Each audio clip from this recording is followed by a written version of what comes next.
I'm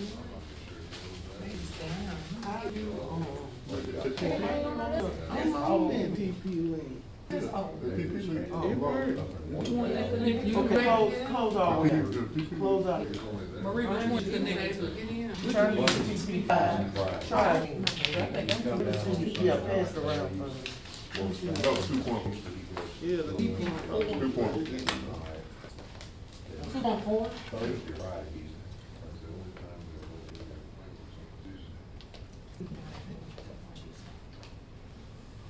This one?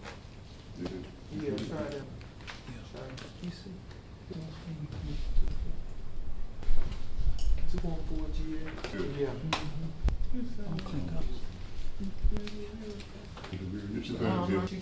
Yes, sure.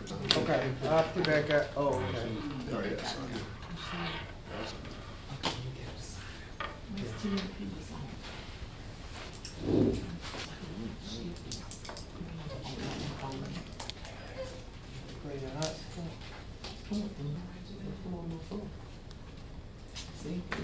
We still sitting on open.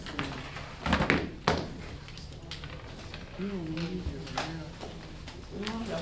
But just work on the system.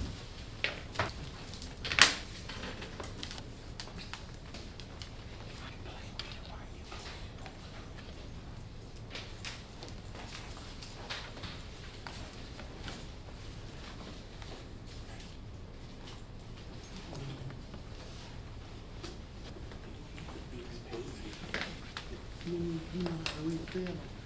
Keep the power and the value and hold them down at the same time. And you'll receive it.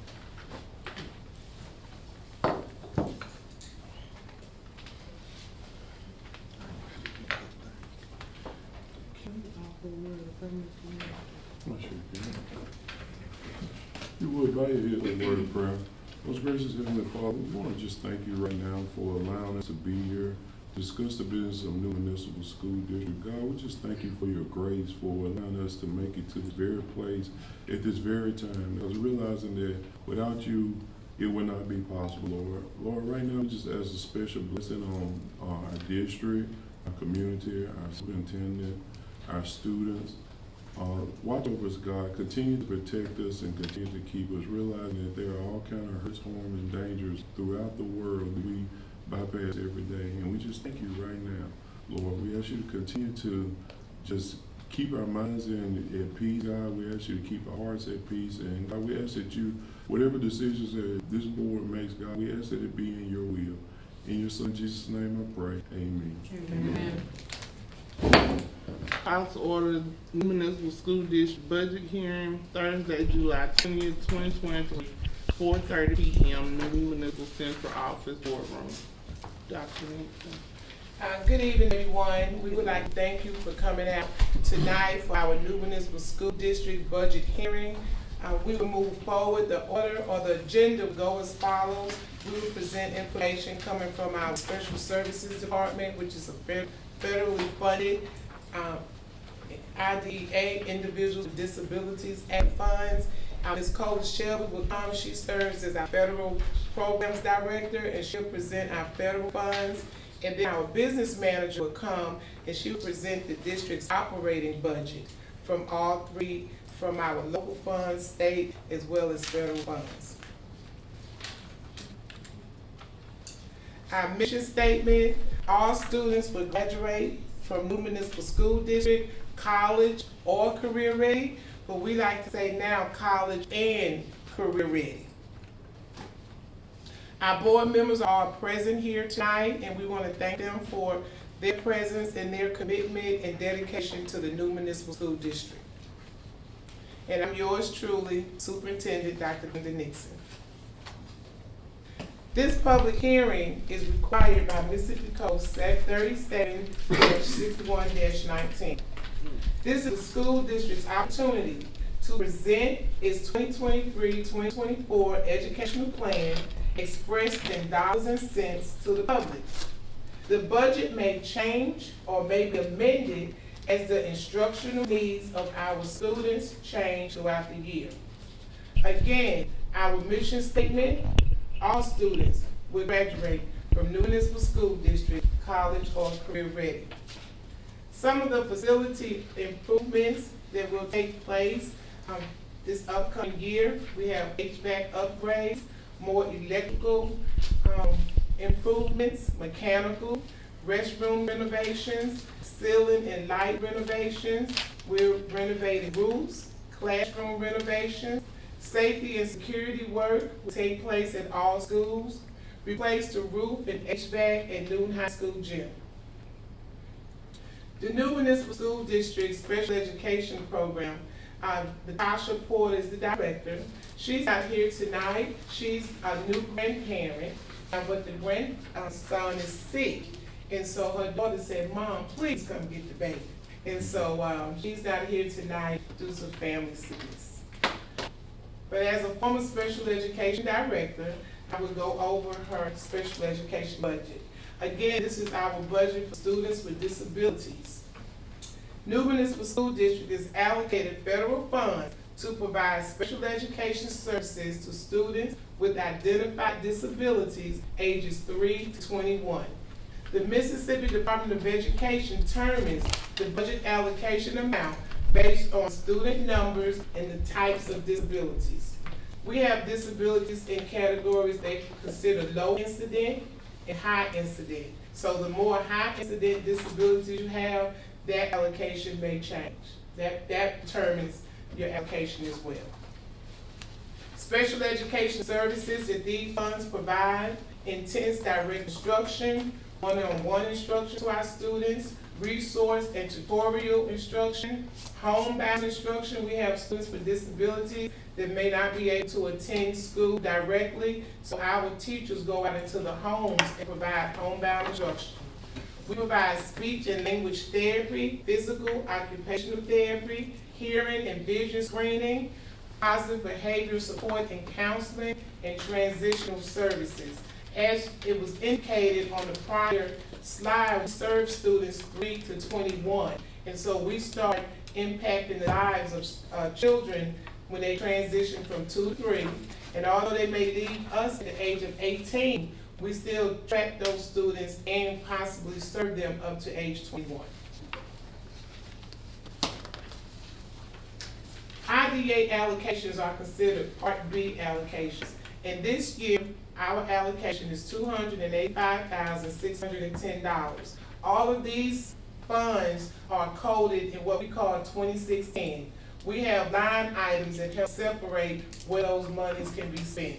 So in 2610, our special education programs, supervision of our health services, any psychological services that we provide, speech pathology, and our auditory services come out of that fund, improvement of instructional services, instructional staff training, vehicle operations, and as well as our indirect costs. This students with disabilities, or our IDEA funding, cover multiple areas for all their 13 disability categories. And so those funds are allocated across our district for all those students in those areas. We also have Part B preschool allocations. That amount is $11,257, and those funds are allocated in what we call Fund 2620. These are the funds where we serve our preschool children. Our children is aged 3 to 5 before they reach kindergarten. So we have students in those areas, and the monies are spent on special education programs that directly impact our preschool students. We pay for salaries, materials, and supplies, as well as indirect costs would come out of that $11,257. That's an overview of our IDA funds and how they're allocated and spent. Now I would ask Ms. Cola Shelby, our federal programs director, she would come and share our new municipal school district federal programs allocations. Good evening, everybody. I'm the third program director here, as she said. My name is Cola Shelby, and I'll be going over the federal funds. For the 23-24 school year, as you can see, Title I, we have received $646,312. For Title II, we received $76,877. Title IV, we received $50,681.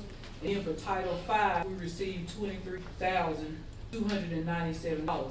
And all of these funds are directly support of our ESSA. ESSA. We must follow those guidelines. So all of the funds that we have, we must follow those guidelines. And we also follow our strategic goals and stuff that we have in place for district. On the pre-slide, I told you the amount that we received for each one. But for Title I, we have a comprehensive needs survey that goes out, that we ask parents, community members, staff, and students to complete. We always keep it on our website. We send it home by the students for parents and students to complete. So we always have it out in the spring of each semester. For Title I, once we get these assessments back, these are the items that our community, our parents, our teachers, our staff are asking us that they need help with. So those are the funds these are the items that I have to use those funds with. Because when I allocate those, it has to be based on that comprehensive needs assessment that we send out. On the next slide, some of the items we use here. I mentioned about the comprehensive needs slide. We review the academic, discipline, attendance, instruction, and assessment data. That's some of the different things that we provide. Additionally, services, we have academic coaches, tutors, teachers, supplies for instruction, all that come out of Title I. A lot of technology support come out of Title I. Our professional, we have a little bit of professional development, but I'll get to that on the next slide. And our parent involvement activities and items that we use for parent involvement, it comes out of Title I. Okay, on the next slide, we have Title II. We use the majority of our Title II funds for professional development. That's for our teachers to get better instructional support, professional development. When our teachers go to different conferences, a lot of times MDE requires us to go to different place trainings. Those travel fees and professional development fees come out of Title II. So we use Title II allocation for professional development, and that's one of the requirements for ESSA. On the next slide, we have Title IV. Title IV, the state gives us a list and tells us what we can use Title IV for. If it's not on that list, we cannot use those funds for Title IV. So for Title IV, it has to be well-rounded. They give us a list of things that we can use for well-rounded. You have healthy students, and then effective use of technology. So we go by that list also based on our comprehensive needs assessment. So if it's asked of us and it's on that list, we use those funds there. But Title IV, I will tell you, Title IV is mostly used for dual enrollment. We have dual enrollment here. So instead of making our parents pay for those fees, because a lot of our parents can't afford all of those courses, we use Title IV, and we can use Title IV to pay for that tuition for our students to take dual enrollment. And we have a lot of students, because of Title IV, are able to take those courses at those local junior colleges. And I believe we have a lot of universities that our kids will be able to take. So after taking these courses, we will have some students, they leave here with a diploma and a 2-year degree from a junior college. So this provides all of that for those students to be able to take. The next slide, I already went over there, talking about the well-rounded, the safe and healthy schools, and the technology. And then the next slide, we have Title V. Title V is used in conjunction with Title I funds. But we support our EL students also, our homeless students. So other students in those other categories, we help those students. But a big portion of Title V is for tutoring. We offer before and after school tutoring. So in order to provide resources and for those teachers to teach after school, that is taken out of Title V. So that's what we use for Title V funds. And I think that's my last slide. Next, we'll have our Chief Financial Officer, Ms. Angela Hicks, and she's going to come and go over our operating budget. Good evening. Again, my name is Angela Hicks, and As far as our operating budget, the school district budget is comprised of individual funds that contains revenues and expenditures. And each fund that we get, it has a different fund code. Dr. Nixon will cover some of those with each federal. We have federal program funds, local revenue funds, and then activity funds. The fund is a self-balanced set of accounts that captures and reports the transactions. You have revenue for each fund and expenditures that is recorded on our books. Our revenue, the revenue for the district is basically comprised of 4 different components. We have the local revenues, which is ad valorem taxes, interest income coming from the bank, athletic tickets, sales in the cafeteria. You also, state revenue is MEP, which is the Mississippi Adequate Education Revenue, homestead exemption, reimbursement, and education enhancement funds. Then, of course, there's the federal revenues, which comes from the special education program, which is SPED, also federal programs. But we also, this year, we had some federal grants that we applied for. One being COPS grant. It was COPS prevention for safety and security. So we're constantly seeking grants on any level, state, federal levels. Okay, this is our revenue sources, the local revenue sources. If you see that currently we have $3.9 million, which is local sources, that is comprised of the revenue that I said. Then you have state sources, which is $6.2 million, and federal sources is $5.2 million. Now, keep in mind, the federal amount is inclusive of some of the remaining ESSER dollars that we have left over that's carried over, that we're still doing some renovations for. So that's why this figure is higher than what the federal program said. But it is inclusive of some of those remaining ESSER dollars. Then there's transfer between funds. And transfers are in funds moved in general checking account or fund vocational. It's for vocational, at-risk, special ed, and capital projects. When we get our allocation from the state, we have it broken down. It tells us how much goes toward each one of those programs. And we have to look at it with the MAP funds, so much is allocated for different programs. So it doesn't all just go into the district pot. The district has to transfer money out to those funds because, like we said earlier, those funds have different fund codes.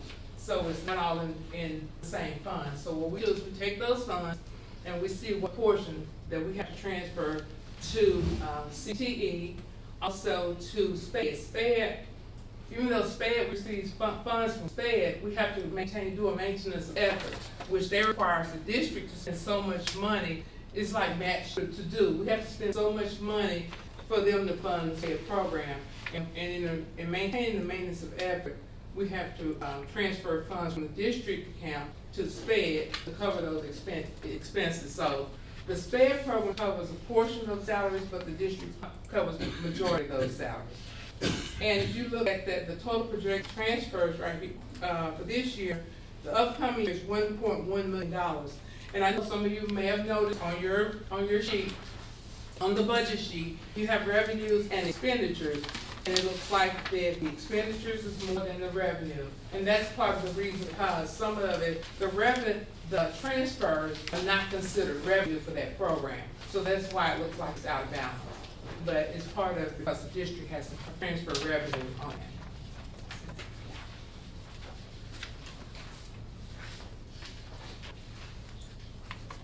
Okay, spending plan.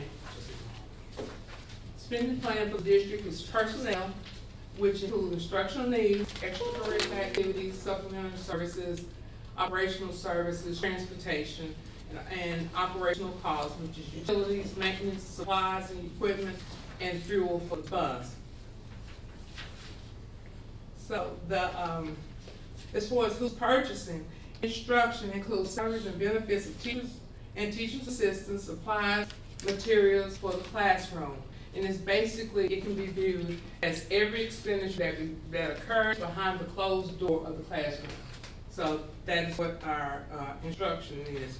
And that's why I have it broken down by the function. We have the different function codes for the expenditures. Additional, spending plan, have supplemental costs, travel, professional development, testing fees, instructional materials, personal protective equipment, and, the priority of our budget is to ensure that the learning is not disrupted by budgetary issues. Community taxes are not impacted, and community taxes are not impacted by the request. So we try to, maintain an adequate fund balance because the needs of our students change. And as they change, sometimes we won't have significant money because right now we are at our, you'll see later on, we are at our max for our millage and requested funds from the state, from the local government. So we try to make sure that we can still address the students' need while not impacting, making a big impact on the community. Okay, the FY 24 ad valorem budget is $3,092,000 for operations and $341,313 for debt services. Last year, the amount requested, that's correct. I think I got a comma in the wrong place, but anyway, it was, right at $3,091,000, I think. So that's a typo, and I apologize for that. As far as our budget is concerned, the board will adopt an order requesting levying of the final ad valorem effort on August 1st at a special call board meeting on the 1st.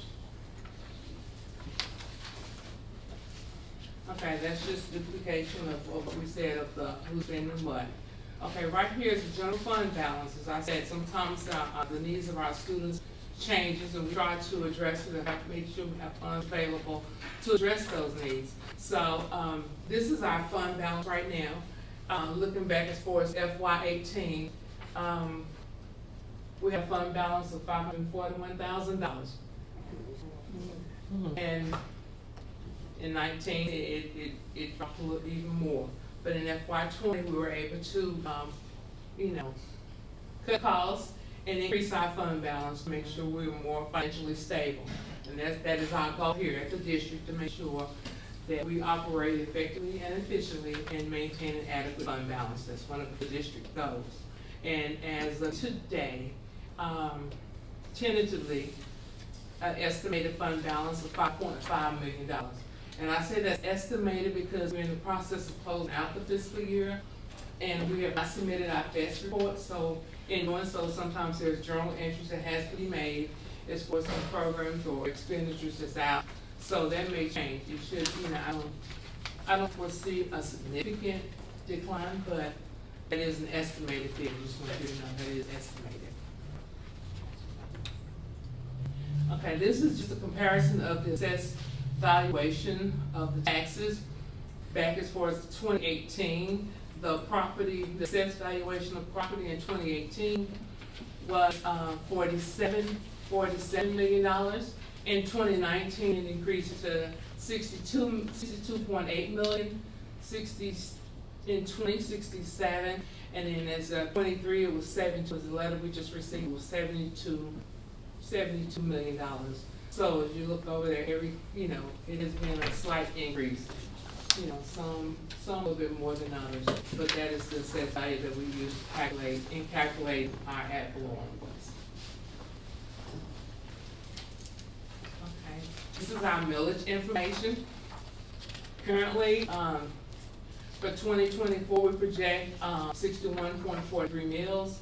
And that includes the 25 mill cap that we have for district that we request. And then we have debt services, which is 2.4 mills.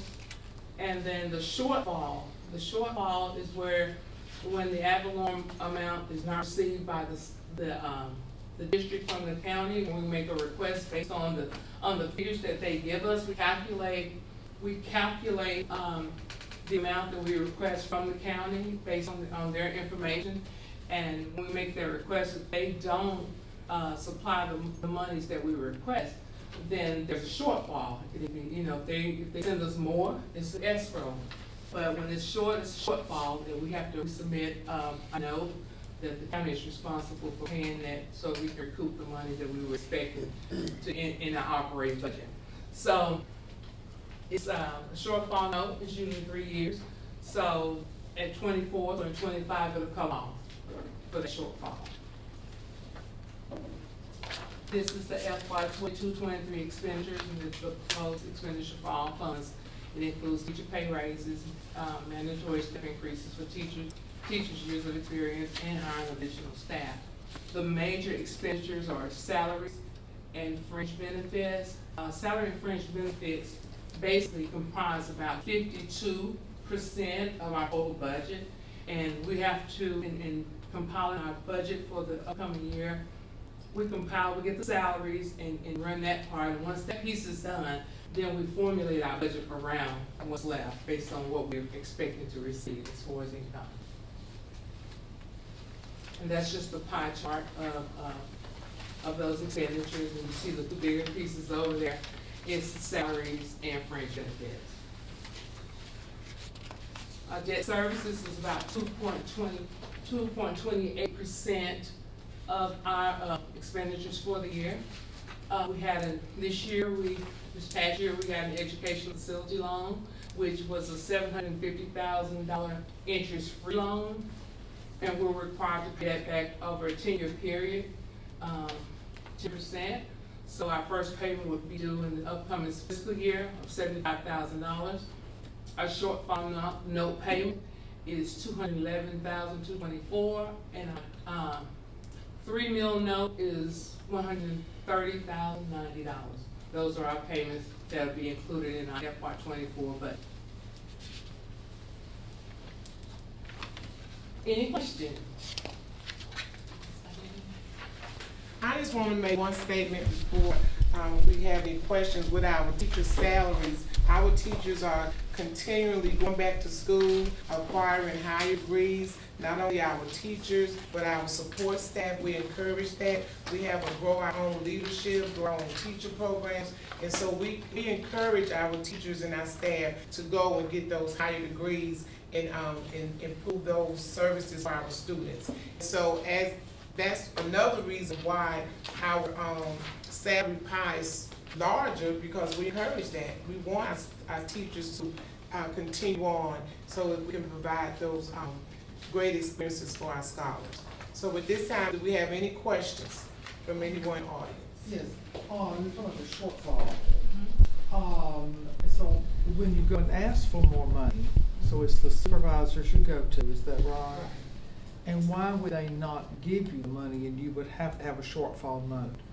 Well, when we make our ad valorem request, we submit our ad valorem request based on the information that is submitted on the assessed values. And they just, I guess it's how they pay taxes, and they submit our portion as the taxes are paid. And at the end of the year, I have to go back and calculate all the payments that we received and compare it to what we requested to see what the difference is. Now, the shortfall note is a little bit high because really the shortfall occurred a few years back, but the county did not honor the shortfall, and even though they don't have a choice because it's what they said and they're supposed to do. By law, they're obligated to do it, but they chose not to do it. So last year we had to go back to them and request that they do it, and they had to honor it. So basically, I think there's two shortfalls in one. So it was just That's correct. That's why it's so high, is because it is 2 in 1. 2 and 1. But And, that causes y'all to have to pay more interest on the shortfall note because they wouldn't give you more money? right, and it puts the district in a bind because if we take out a shortfall note and submit the information to the county, expecting them to collect the money for us to pay it, and they don't, then the bank is looking for us to make those payments. So we don't want to default on those payments. We're still obligated because we made that note and the board have signed off on it. But the county just, they chose not to do it, so we have to go back and say, well, so we had to redo that note. So how They don't would have that they make discretion. them? They don't have that discretion to do that, though. They have to. Once it's requested, they have to levy it. Okay, so how do they make, you said that sometimes they don't collect the monies, to make this good, how are they collecting the money? Are they Well, adding other They are taxes now, or? because when we had to go back, because they, they found out they don't have that discretion to make. They thought they had the discretion, but they don't. So they are collecting it now, and this past year, we have been receiving the monies to make the payments on the shortfall. Well, it looks like if they found out that they were supposed to and didn't, that they would have to reimburse and you would have to pay interest on this note, they would have to pay. That's what I was gonna ask. You still have to pay the interest even though it was their fault? Yes. Yes, That's not wrong. But it's hard to have. yeah, it is our So, guess. yeah. Any other questions? Comments? And Brian, we don't have any way to go against that with the interest part of it? That there's no way to go back to the legislators or something and go make them do right? No, it'll be the school district doing the county. Is what it would turn into. That's Pay just money after good. correct, Yeah. correct. Something like maintain relationships. Right. Okay, so there are no other questions. We'll be continue to receive questions for about 7 days from now. So if you leave and have questions, you can call us or whatever to address any questions. And through Friday, July 28th, we'll be receiving questions. And after that, it'll come before the board on a call meeting August 1st, for them to approve the fund budget. Is there, I don't know if this is a question for this, I think it is. Can we actually get an itemized budget? I mean, it's pretty general. Yes, ma'am. And see, it's still in the works. It's still in the works because, like I said, things may change, revenue may come in or whatever. So by the time we finalize it, once it's approved by the board, we'll run it in the paper. But yeah, you're more than welcome to get a copy of it. We have no problem with that. But it will be more itemized than this. Yes. It'll be a It's combined just sometimes budget by hard for people programs. It to won't be- understand where money goes when you don't actually see it line by line. It makes you understand better what you're up against, money-wise. Yeah. It'll be the combined budget that we submit to the state, but it has a little bit more information than that. But, we print it out every line, And then will that be available after the board approves it. after August 1st?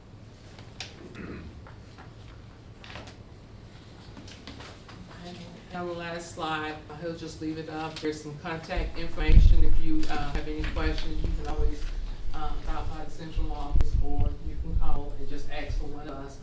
Have our contact district office number. Ms. Porter, Ms. Shelby, myself, and Dr. Nixon. Okay. And I thank you all for coming out. And with that, the board, when we go into our regular scheduled meeting, the board will approve that special call meeting, so that date may change by a day or two, but, we have it posted and set out the exact dates. I'm back in the hands of the board president.